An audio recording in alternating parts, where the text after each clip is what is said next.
Aji Saka. Aku gurumu Begawan Ngusman Ngaji. Ingsun weruh penandang ingkang sira sandhang kang abote kaya mengkono. Sira pari kudu ninggalake negaranira ingkang mbok tresnani. Rening sira wis nyandhang cara kang mangkono. Tak tundung saka ing laladan kene. Mara gage sira lumakwa mangetan bener. Ing kono mengko bakal ana pulo ingkang dawa bebanjaran. Ingkang mapan ana sak kidul wetaning tanah Hindustan. Sira golek papan kang prayoga ing gunung kang tinamtu mertapa ning papan iku ngger Aji Saka.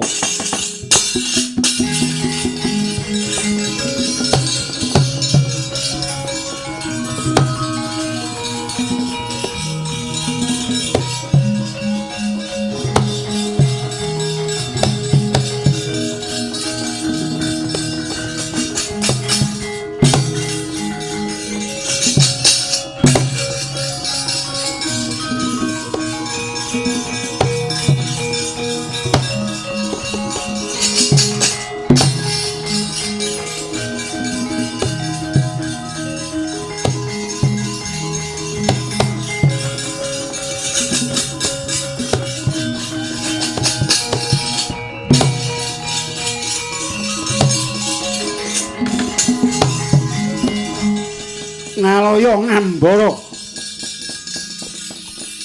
kang nitih baita ing samudra ingkang hangombak-ombak alune hanggulung sak gunung angener pulo dawa wiwit ngancik panjanging pulo amecake wakuning siti Sang Jaka Sangkala nenggih Sang Aji Saka. Eram tumingal pandanging pulo ingkang gegandhengan. Nyata lamun sak nggon-nggon akeh pegunungan miwah gunung ingkang inggil hanyakra langit.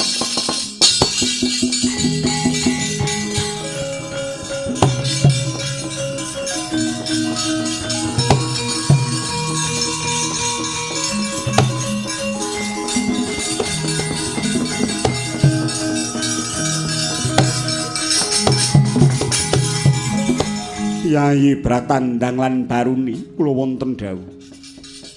Nganti ngungun bareng aku antuk pituduhe.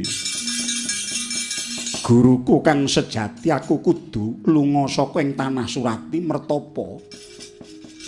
Jenenge pulo kang dawa iki kok dawa temenanan. Wiwit aku ngancik ing sisih kulon kono sak nggon-nggon.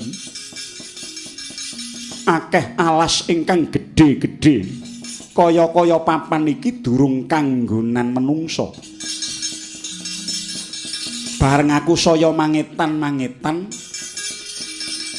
iki ana tetanduran ingkang tuwuh. Kok saya akeh yen ora kleru iki jenenge tetanduran juwawut.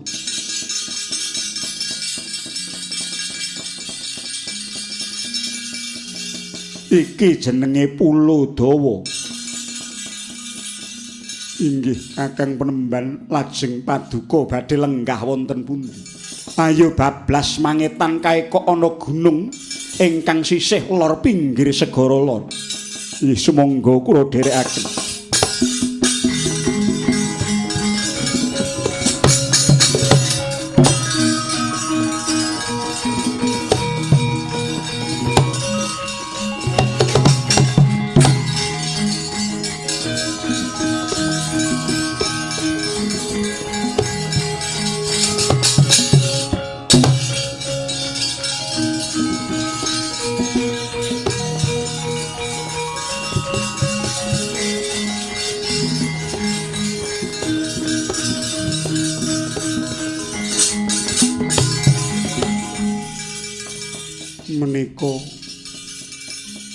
Wukir menapa?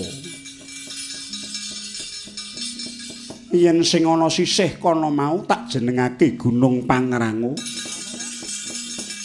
Banjur ingkang mawa geni ingkang tanpa kendhat tak jenengake Gunung Candrageni. Ingkang sisih lore Gunung Candramuka. Banjur aku bablas rada ngetan sethithik iki ana pagunungan ingkang Banjar Dawa. Ingkang sisih kono kae tak jenengake Gunung Kanda. Guyeng Wukir Hyang. Yayi, ayo semene sawetara didandani rasane, ditata atine. Muga-muga iki dadi palampita lan pawadan ingkang becik tuntuming besok nggonku mapan ana ing Pulo Dawa iki. Inggih. Gagang Mas menawi tetela mekaten lajeng keparingipun kados pundi? Ngene wae. Wiwit dina iki nek ora kleru biyen Kanjeng Rama nate ndongengi marang aku lamun to pancen Pulo Dawa iki durung tau kanggonan menungsa, durung tau kepidak dening wong. Inggih, caritane amung Bathara Guru ingkang jengkar saka ing Himalaya ing tanah Hindustan banjur mangetan areraton ana ing Ardi Mahendra kelawan para dewa liyane. Sawuse mengkono banjur Sang Hyang Guru kundur meneh. Nanging rehning dina iki aku minangka manungsa ingkang ngancik kapisan ana ing bumi iki. Menawa manut petunge dina ing negaraku kono iki dina Buddha. Aku tekan ing Pulo Dawa. Sang Hyang Guru nate mastani jarene eyangku iki jenenge Pulo Jawa. Aku ngancik dina Buddha ana ing Pulo Jawa ingkang sisih lor amargi mangsa Kartika. Mula nggonku mubeng iki mau tak itung lawase ana 103 dina. Inggih. Riwuse iki ayo padha wiwit babat-babat alas iki ing Wukir Hyang utawa Gunung Kendheng iki. Inggih. Seksenana di titi mangsa iki aku bakal apeparap Empu Sangkala.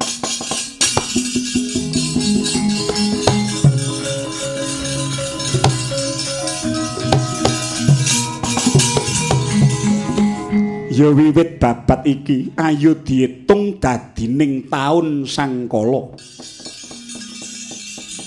Tak itung saka asmaku Empu Sangkala ya wiwit taun iki tak itung taun kang kapisan ana ing Jawa iki.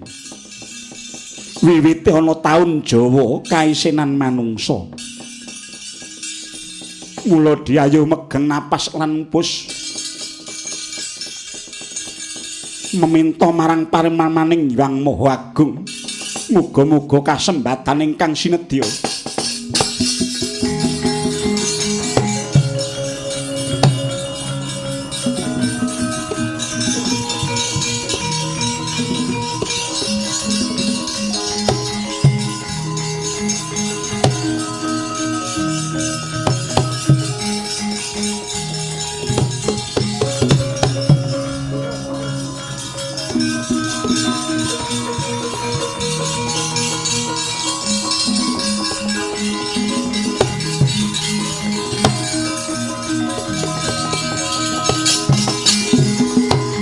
sedakep manungku puja brata nenggih risang Empu Sangkala ya jati-jatine sang Aji Saka.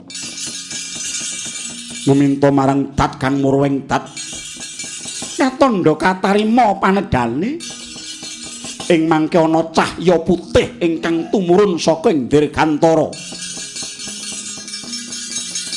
Dadya kagyat kadoro wekasan.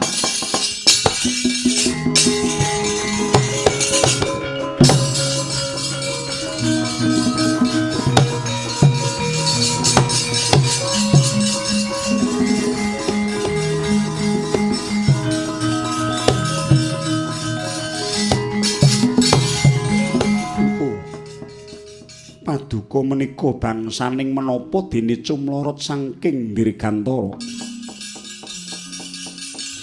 Sumurupa nggih. Empu Sangkala ulun niki Bathari Sri. Dewaning pangan. Oh Paduka Bathari Sri. Iya nggih.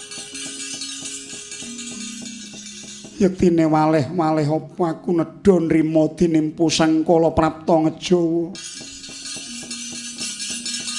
Aku mung titip weling samungsa sira bisa lestari mapan ana ing kene. Aja lali nggonmu tansah rumeksa marang bumi pertiwi. Ngelingono yen to bumi diduduki dipaculi malah ora gelo nanging ngetokake pendemaning Raja Brana lan uga dadi murahing sandang buku. Kang iku mangsa Buduwa nggih Empu Sangkala.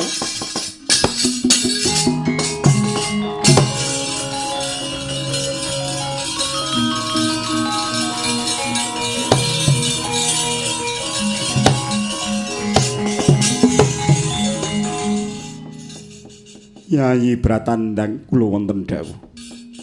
Iki mau Sang Hyang Bathari Sri ingkang rawuh ing kene lamun to mangkono rawuhe pukulun Bathari Sri tak tetepake uga dadi petunganing dina. Iki tak tetepake dadi dina Sri Yayi.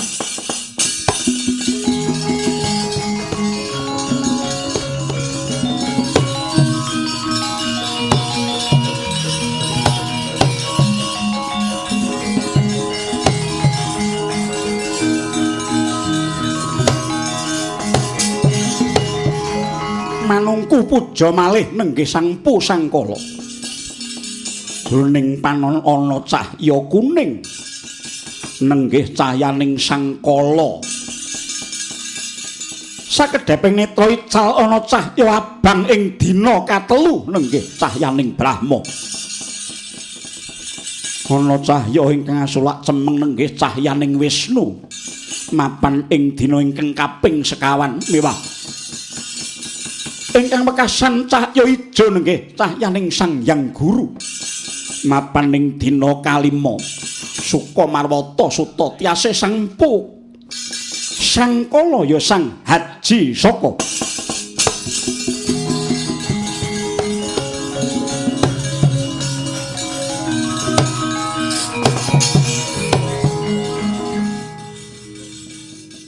Yayi Sumurupa. Iki mau dina kang kapindho cahya kuning cahyaning kala tak tetepake dadi dina kala. Cahya abang cahyaning Brahma dadi dina Brahma. Banjur cahya ireng cahyaning Hyang Wisnu iku dadi dina Wisnu lan cahya ijo cahyaning Hyang Guru iku dadi dina Guru. Dadi gunggunge dina iki ana 5 pasarane. Yaiku Sri, Kala, Brahma, Wisnu lan Guru.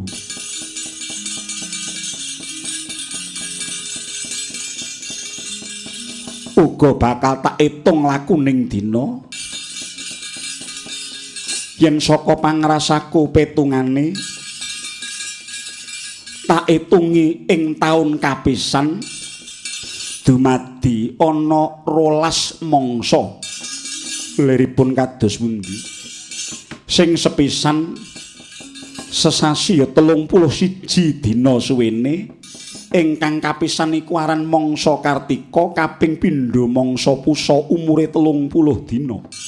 Banjur mangsa Manggasri iku 30 dina, mangsa Sitra 31 dina, mangsa Manggakala 30 dina, mangsa Naya 31 dina, mangsa Palguna 31 dina. Mangsa Wisaka 30 dina, mangsa Jita 30 dina, mangsa Srawana 30 dina mangsa Padrawana 30 dina lan ingkang angka 12 iku mangsa Asuji suwene 30 utawa 31 dina. Nun inggih ngestaken dawuh titenana wae. Aku uga bakal gawe jenenging taun ingkang ora bisa tak sebutake. Nanging siadi nyateton ora ariken jroning batinmu cacahe ana 60 wilangan. Lan tak wiwiti saka taun iki manut taun ing negara Ngerum kono. Ing kono lagi taun 437. Ing Jawa kene taun kasiji. Mula kang saka iku kang prayitna ngati-ati di ayo diterusake nggone mertapa lan babat wukir ngestaken dawuh.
Ing tanah Ngerum wastane ing tanah Ngerum ya ing negara Busrah ya ing negara Turki Asia.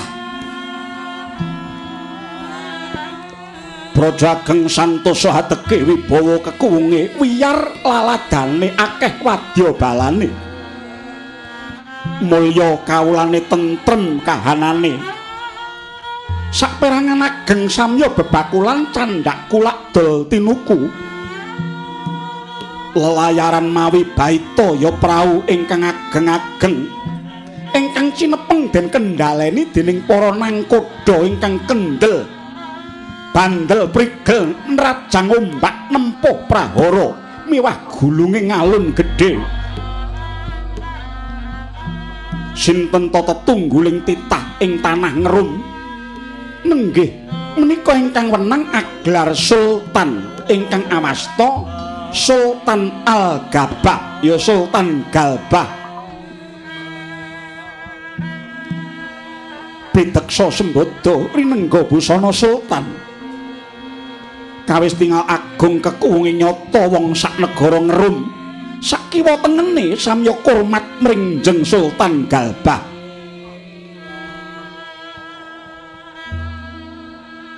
Ingkang ngungging wingking ira nenggih menika Rangkanata nenggih ingkang awasta Rekyana Patih Asta Rustam. Rekyana Patih Asta Rustam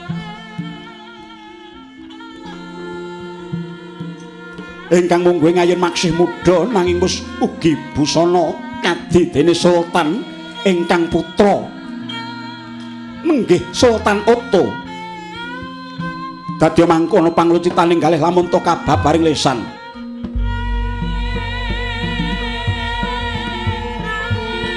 Oh,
palukon lagu ning lekas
wis meh rina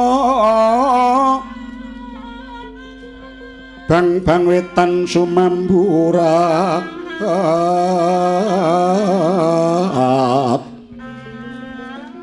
sumilak nakoso kabyahat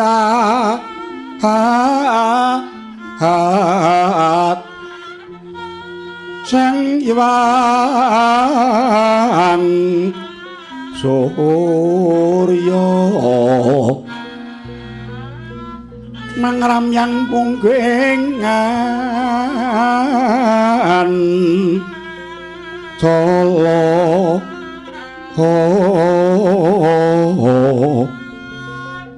amadani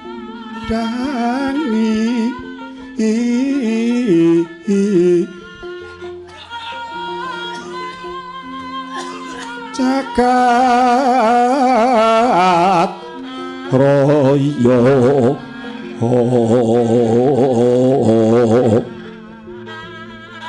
as ranira jenar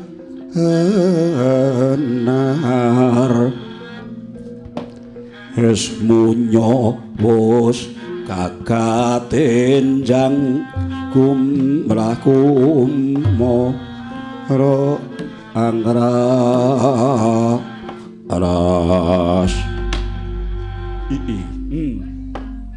wah Patih Asta Rustam lho wonten pundi ngadhawuh njing sinuwun lan sira Otto lho wonten dawuh Rama manut caritane Bathara Guru mbiyen jarene tau nantang perkara kelawan Nabi Ngisa. Wekasan ana pengabaran ingkang mijil saka salirane Kanjeng Bagindo Ngisa. Dara putih kang mawa wisa mbujung Bathara Guru nganti keplayu saka ing tanah Hindustan ngejawa. Madeg reraton ana ing Wukir Mahendra suwene 15 taun.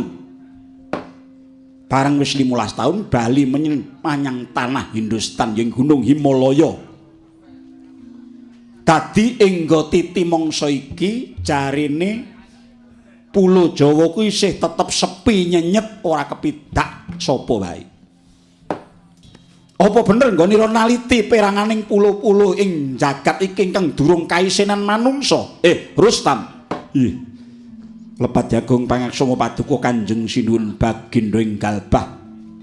Bilih nyatanipun wonten setunggaling pulo dawa ingkang mapan wonten sakidul wetaning tanah Hindustan. Nami Pulo Dawa inggih Pulo Jawa ingkang dereng kaisenan kambah ing manungsa. Yen ngono, ciptaning sun titi mangsa iki aku kepengin jembarake kahanan, aku kepengin ngiseni Pulo Jawa. Kanthi nggawa wong-wong saka ing tanah ngerum kene digawa nganggo prau ingkang ora sethithik cacahe sebareng dipapanake ning tanah Pulo Jawa. Lajeng kepareng paduka kados pundi? Coba nggawa wong 2000 leksa akeh wadah ana prau wong-wong saka ing tanah ngerum kene. Ngestaken dawuh sinuwun.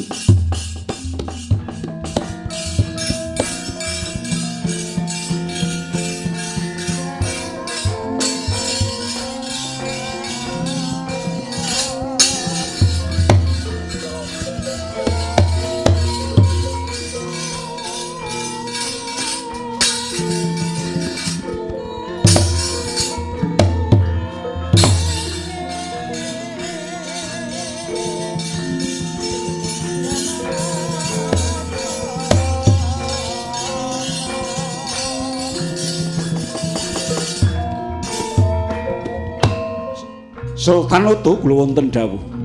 Kang Brayitna ngati-ati tatang kabeh kawulaning sun ana ing negara ngerum iki. Lan pilin kinen padha mantha-mantha para kawula ingkang semono akeh mau, lanang wadon sak somah, rong somah, telung somah, jangkep sak pirantine apa dene alat paraga lan sato kewane kudu digawa supaya bisa kanggo urip ana ing tanah kang anyar mau. Ngestaken dawuh kepareng amit madal wasilah.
Sikrapala tumingal Trang campo samya medali.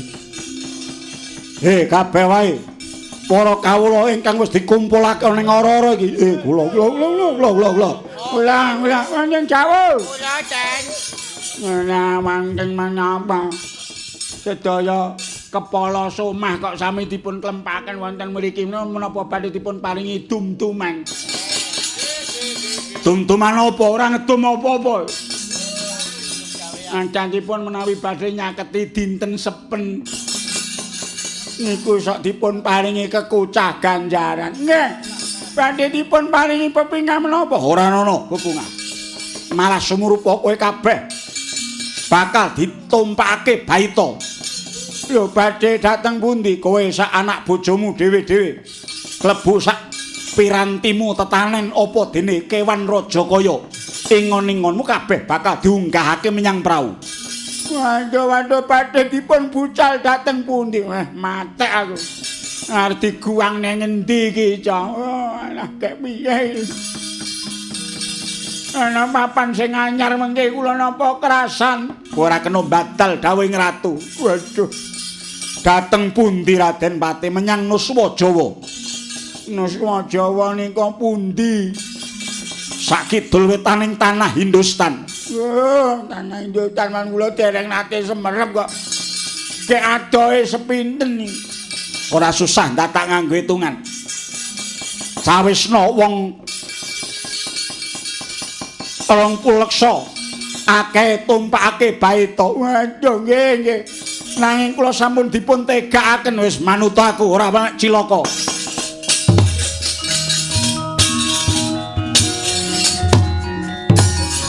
Ayo ta, yo mangkat dikukuti. Panjangane to. Ayo. Yo dikukuti ndek praune. Praune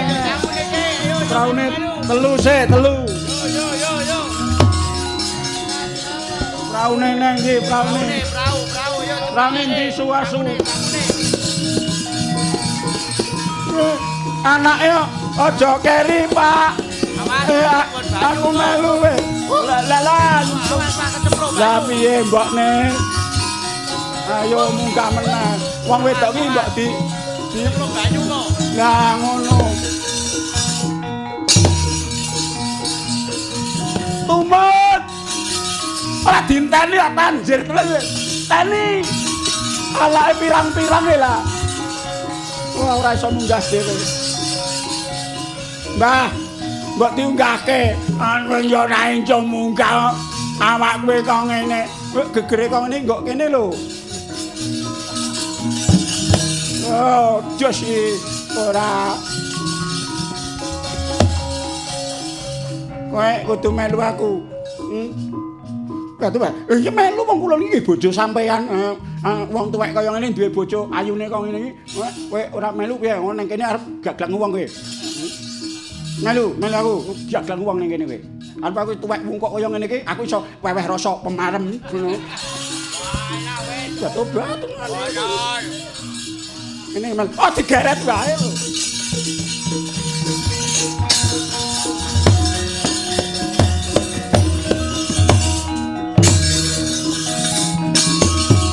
Yo ayo.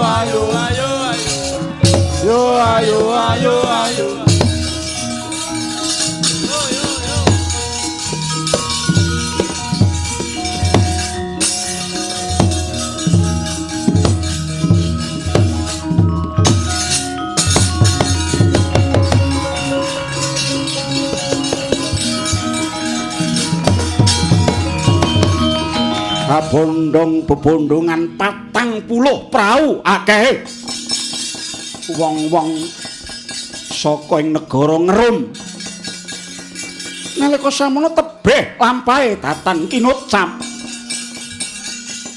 lan pantara cekake wong munggel kandha wis prapta ing Nuswa Baruni nggih ingkang katelah Borneo.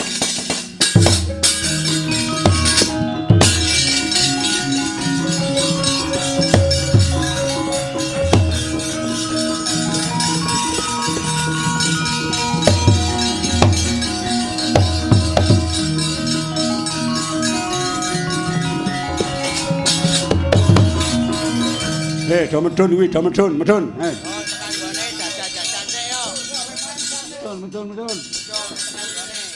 Nah, iki wektune iki wis yah apa iki? Ora usah cangkemen takon wektu bareng apa? Rampunge lho. Gawe nang rampung kok. Suwene kayak kok mbokmu kuwi plerak-plerak iki ngopo kae? Cukil mripate sisan. Ah, wis udu tentek cah wis. Wedang tek udun entek. Ayo wong lelayaran semono suwene kuwi dok gremeng niku padha mudhun. Niku duki pundi ki Pak gitu. Arane Pulo Baruni. Disebar dhisik mudhun ngene nginep sewengi dhisik. Nggih.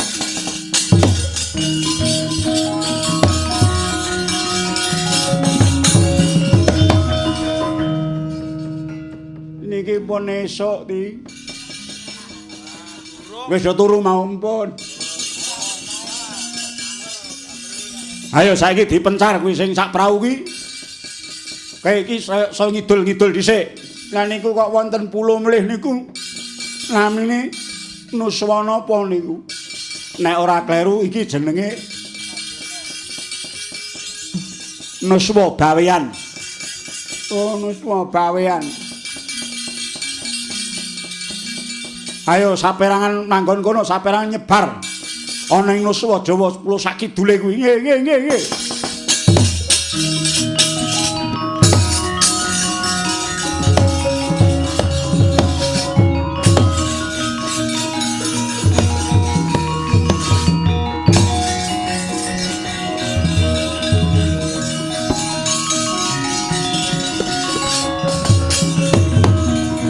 Wis bebanjaran den pencar wong rum. Anut sagulungane wong rum somane ingkang bedol saka padukuan wah desane dhewe-dhewe. Babat-babat wono nanging parandene ing kono maksih angker gawat kaliwat-liwat wingit kepati-pati. Ingkang mapan ing Pulo Dawa amung bangsaning berkasaan setan dengan setan dingin. Mewah satu galak ingkang karmangsa daging.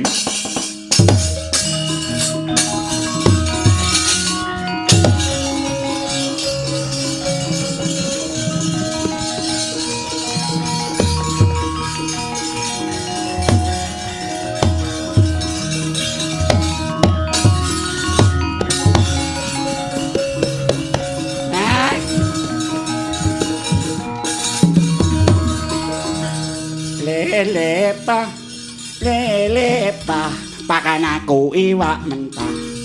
Lelepa lalapane brambang uyah. Lelepa lemangan ning mburi omah. Lelepa nyang awak seger sumyah. Lelepi pangananku iwak sapi. Leleli pangananku iwak belok. Dek ora cocok. Wah kok mambu. Seger-seger ki apa?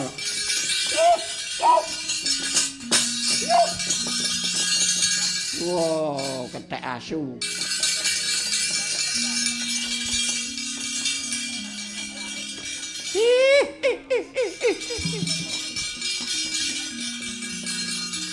Aku nggawa cangkingan. Apa sing tak cangking iki?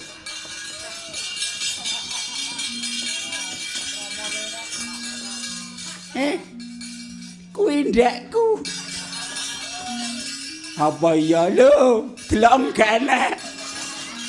Karene mah. Weh lah kok wah seger-seger kaya getih ning kok udu getih kewan apa iki?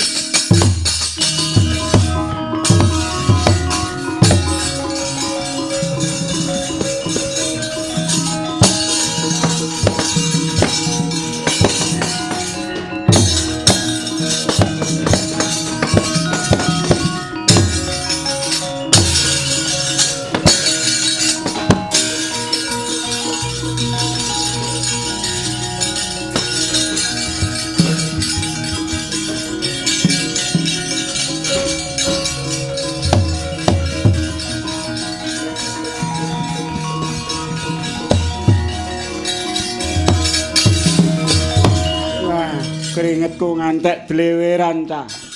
Wah, nyambut gawe sik. Kaya ngene runggute kok babati lemute gedhi-gedhi. Weh lah. Wah.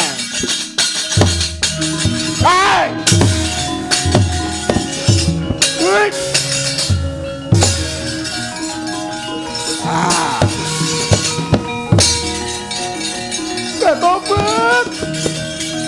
Betobat.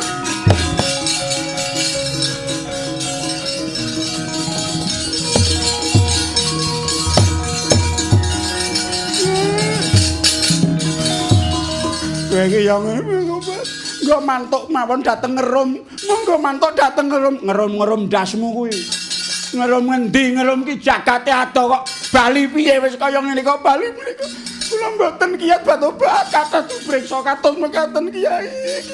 Kowe ngali rene. Tak japanane.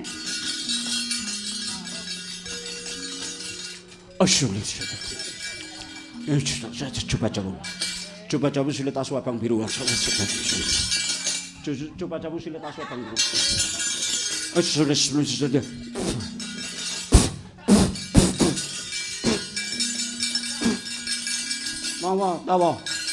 Tawi tawar.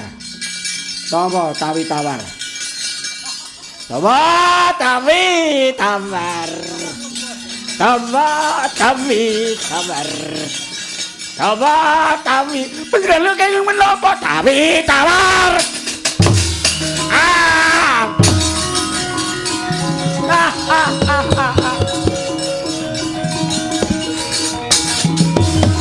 Ya kowe kene anyai.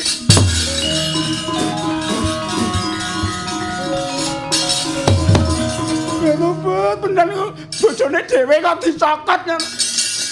Iya, Pak, nyokot ndi? Aku ki adate nek nyokot lirih nggon kene iki. Sing tak cokot mau ndi? Mriki. Lho. Kok ngono? Bener iki menapa Kiai bener klepetan menapa? Sampun wonten mriki Kiai. Yo.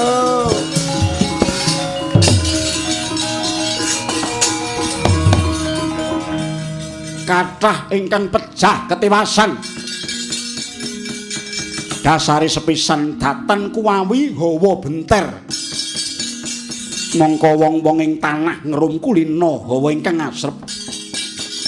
Kathah ingkang pejah miwah kamangsa setan berkasaan apa dene. Macan gembong ula gedhe ingkang akak tutuke. Ngantya gusis mongkari kalih dasa somah numpal keli samyut jerih lumajar bali dateng tanah ngerum.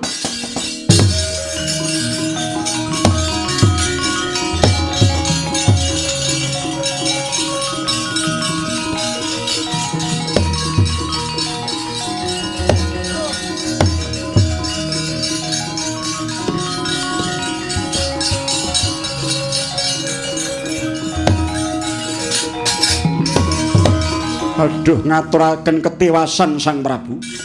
Biasta Rustam kawula paduka kathah ingkang pejah. Labet ing mriku kathah lelembat miwah satunggalak ingkang mangsa daging. Nyata kula nyekseni piyambak bilih tanah Jawi menika tasih gawat saestu. Patih kula wonten dawuh. Aku kok eling lawan abdiku ingkang mumpuning guna pangawikan.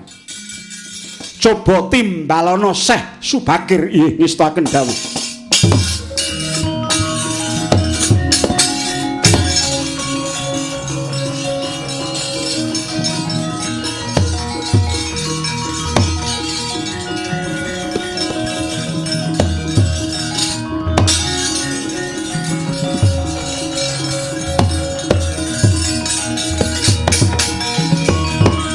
Wonten wigatos menapa nimbali abdi paduka kula pun Syekh Bakir kalian sederek kula menika Syekh Tamus Bakir lan Sira Tamus Mara Gage tumbalana tanah Jawa tumbalana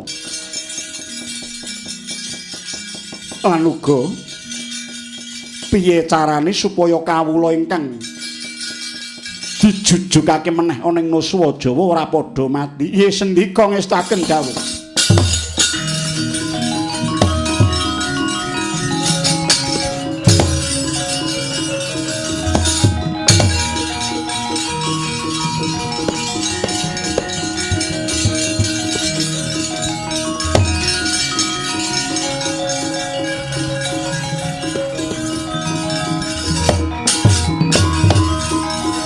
Tamus kula wonten dawuh Syekh Bakir.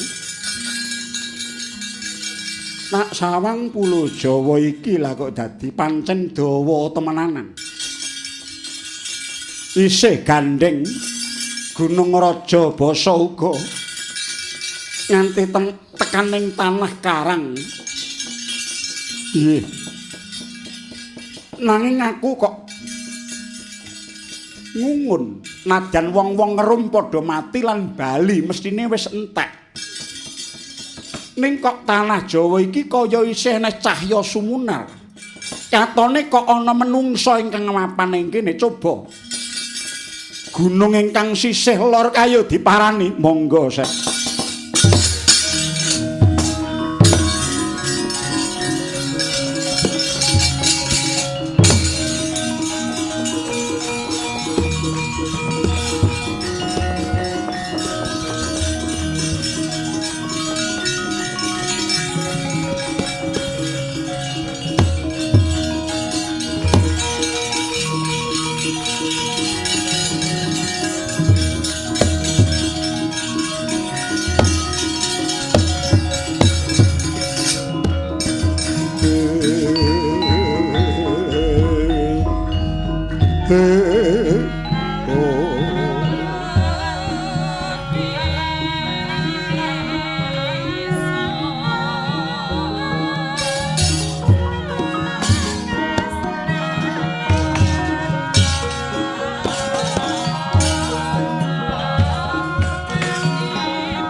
Jengandika menika sinten nitik sandang pengageman andika kados tiang-tiang ing tanah ngerum. Lho, iya. Laras nami kula Syekh Bakir menika kadang kula sederek kula Syekh Tamus. Kok sapet-sapet kula ugi nate ngertos dhateng jengandika kisana. Nggih. Kula Jaka Sangkala aji saka inggih Prabu Isaka. Sang Jaka Sangkala atmajanipun sanganggo jali wayahipun nalindring najran Bani Israil rumiyin inggih welagala.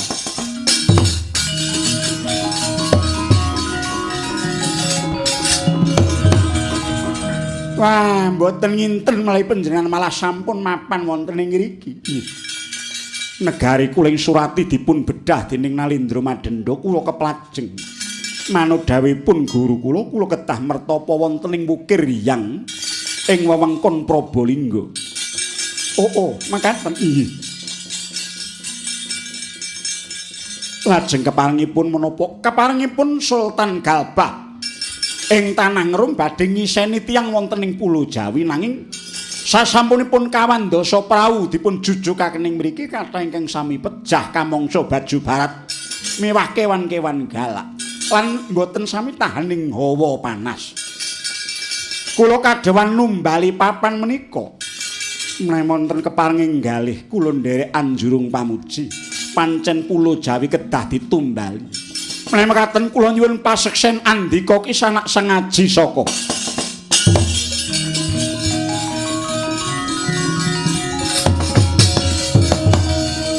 Risang Syekh Bakir ingkang nyata mumpuni agal miwah lembat meminta mring panguwasaning Allah ben sebar maju pat kiblat papat 5 pancer kang ana ing tengah dumuging dinten ingkang winanci nenggih 21 dina ana swara gumaledhek jumegluk ndedet ngerwati ngakak gugur agraning arga. Oh panas mawalian miwah muncang angin garuda lindu genjot bumi. Setan-setan dengan setan dingin jim Banaspati samya sumire minggat mring segara kidul.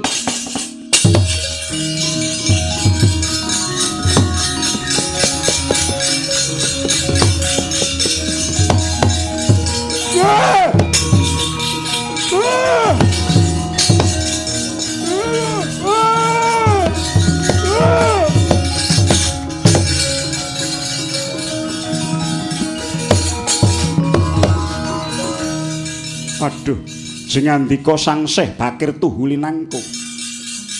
Kula nekseni piyambak geter mekaten ingkang anjalaning mriki dados tentrem. Nanging menawi pemanggih kula badhe sowan dhateng Rum malih. Prayogi kula badhe munjuk atur ngersanipun Sang Sultan Galbah ing tanah Ngerum. Monggo nggih.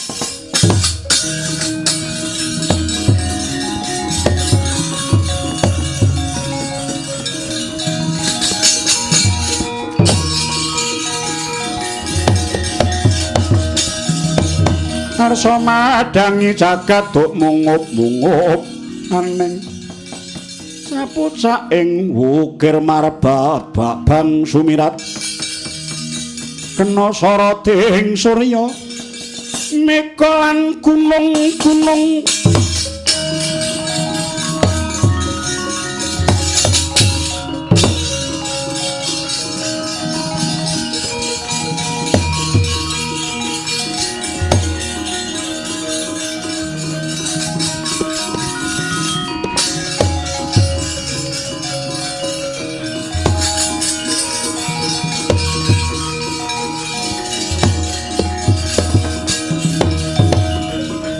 Sinuwun ngaturi uninga menika Sang Aji Saka Atmajeng Bani Israel ingkang nyatanipun ngejawa langkung rumiyin katimbang tiang-tiang tanah Ngerum. Oh mengkono Syekh Bakir. Iye. Sakmangke sampun kula tumbali kalian Sang Aji Saka Jawa tentrem.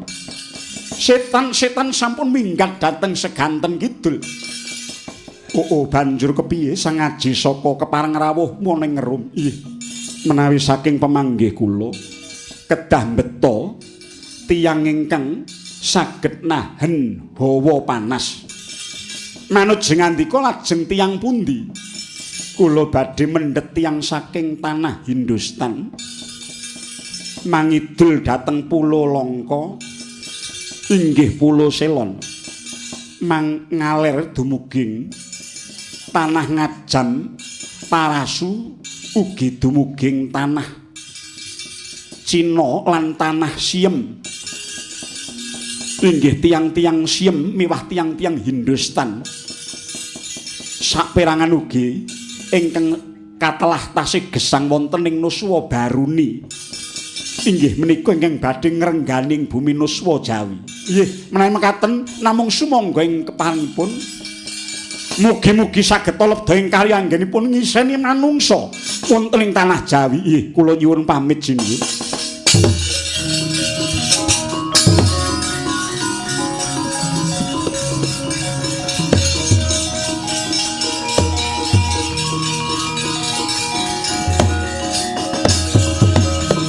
Wis bebondongan kampering tanah ngindu nenggih Sang Aji Saka ing kono entuk wong 20.000 omah lumampah mangidul malih ing sakidul ana pulo cilik ingkang winastan Pulo Langka ya Pulo Selon. Nanging tebih sakderenge jaman ing kono ana lairing buta-buta ingkang angkara murka. Bablas mangalor dumuging tanah Siem sak pepadane nganti ngebaki prau pirang-pirang bebondongan lumampah mring Nuswa Jawi.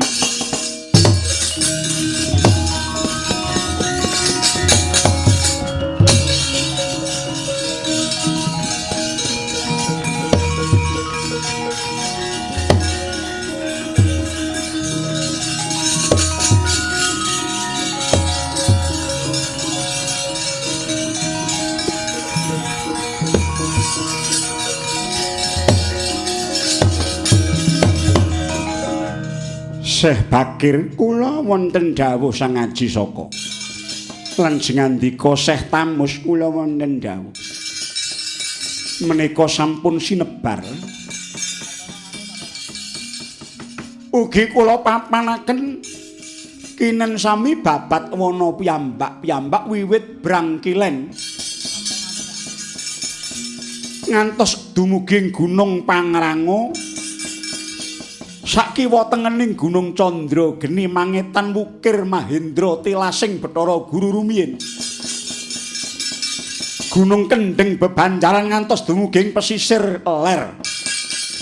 Nggih ngaturaken panuwun kejawi menika ugi wonten ingkang gesang wonten ing Pulo Bawean ugi wonten ing Karimun Jawa. Ingkang kathah ingkang mapan pundi ingkang wonten ing Nuswa Jawi menawi wonten Pulo Jawi ingkang kathah tiang-tiang saking tanah Siem lan tanah Hindustan.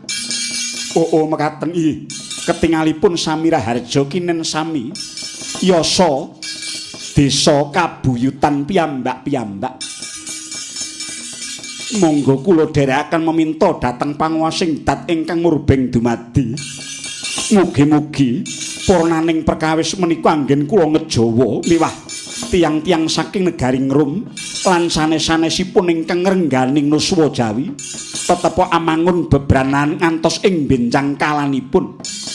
Mugi-mugi sumebaring tiang sageta angrengga tetep manembah mring Allah ngagungaken asmaning Pangeran ingkang Maha Nasa. Hayuwa sagung dumadi rahayuwa ingkang hamengku gati sak wewengkonipun tetep jaya ing Pulo Jawa sakiwa tengenipun.